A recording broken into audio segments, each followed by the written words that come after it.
Yomawari is an amazing horror game, not just in the sense of being scary, but more like a scary story you would hear when you were a child. It gave me so much the feeling of a story that I would hear from my family or friends. The tense atmosphere, the childish designs of the characters, warm colors, and the realistic side of the town, and the contrast with the horrifying, even though charming enemies, all of this gives off a sense much like that of a cozy, bedtime, anxiety filled story your granddad tells you about the beast he saw in the forest or a haunted house. The intro of the game is one of my favorites in any game.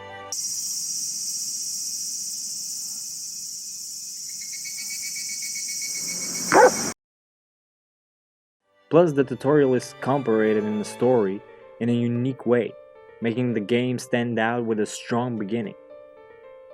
The simple design of the menu screen and the sound it comes with perfectly sets the mood for the game and the experience in itself.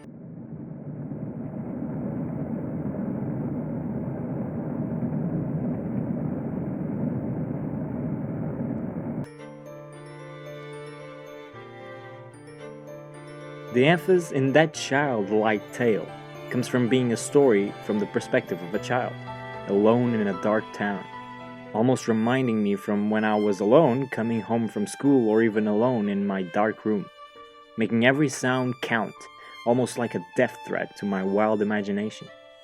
Everyone can relate to that because we all were children with free imaginative minds, so the game speaks in a universal way, making us go back to that state of innocence. But mixing with the Japanese mythology results in a game full of culture and ingenuity.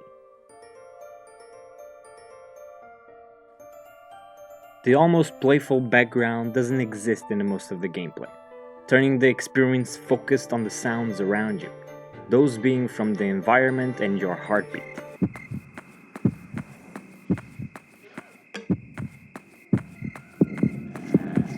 Just like in Silent Hill, we hear a sound to warn the player when enemies are near.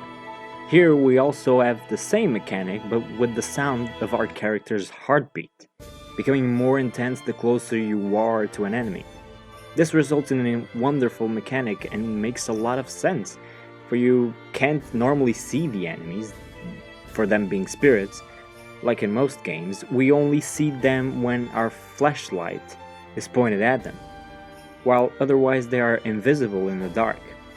There are exceptions to the rule though, culminating in almost a mental puzzle of if you should be looking for it or is it already in your face. You have to be a little strategic dodging them while still pointing the flashlight for you to see them. It even gives you the option of directing the flashlight left and right, but is very weird in the keyboard, so I hardly use it.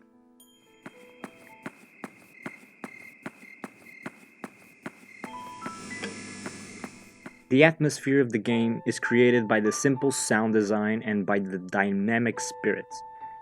Most of them have really unique designs and movement characteristics, like for example this one that blocks the way, and his name is literally Roadblocker. In the fandom wiki, it said spirits are the souls or embodiment of deceased people, deceased animals, inanimate objects, legends, rumors, and deities.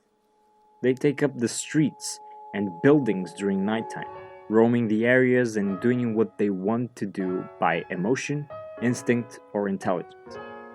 A number of them can be hostile, not hostile, but dangerous, friendly, or simply just moving about.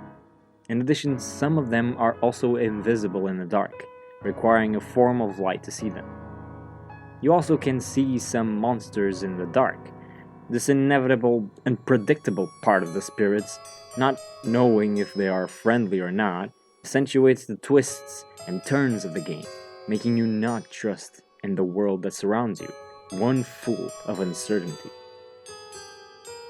Some spirits make sounds, like the streetlight shadow. When you're near them, you can hear whispers, or even the blind spirit making a zombie moan-like sound, pointing out that they are really spirits and that you are in danger.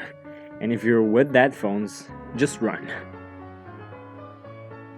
When you are being chased by a spirit, you can hide in bushes and advertisement boards.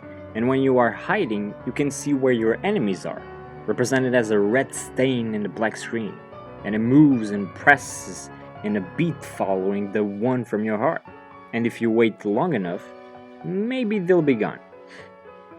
I rarely use this mechanic because I would always prefer to simply run away, which is kinda dumb now that I think about it. Let's say I just trust my skills. The size of the town is considerably big in its entirety, but gives the sense of a small town.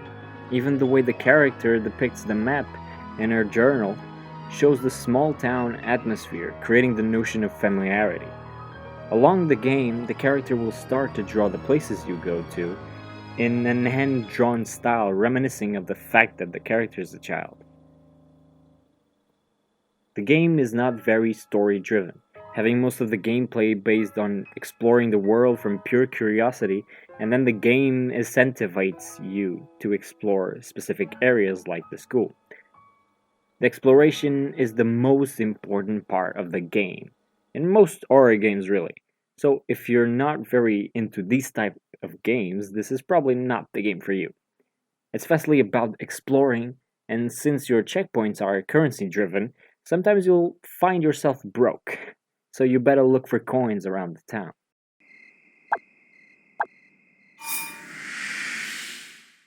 Checkpoints here are the Jesus shrines, all around the city, that can also be used to fast travel to different shrines that you already have encountered.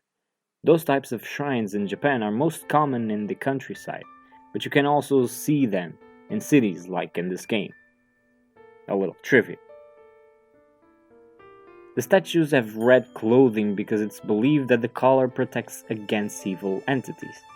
Though with many associations we can say for certain that their primary objective is to protect children. So these shrines create the perfect contextual setting for a game about a little girl alone in the city, looking for her sister and a dead dog in the middle of a spirit jungle. The game hints at where you should explore next to progress in the story, but it's more of an optional thing. The intro of the game incorporates the run over of the main character's dog, with a tutorial in a surreal way. From there you are free to explore with some restrictions. Like the latest God of War game, when you reach the lake, you're free, but to an extent for narrative purposes.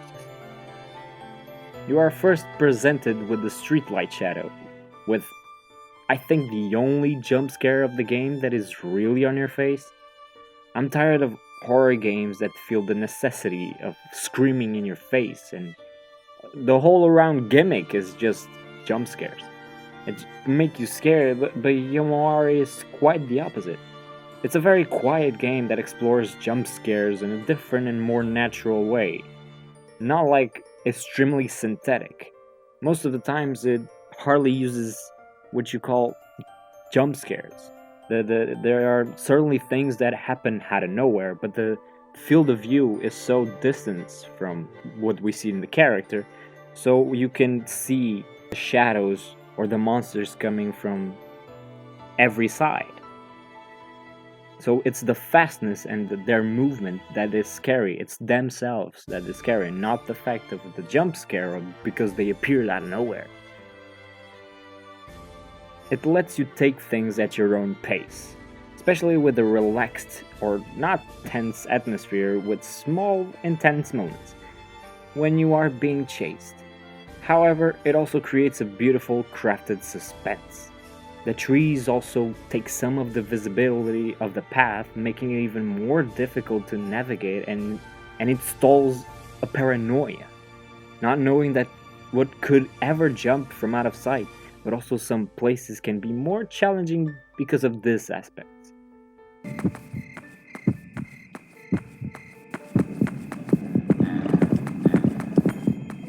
Plus, some of the sounds from the monsters aren't directional, so you can't go by the sound to know where they are coming from, creating sometimes a state of panic, not seeing or knowing what's coming from or where, and pointing the ladder in every direction, creating a hopeless and defensive position to the player.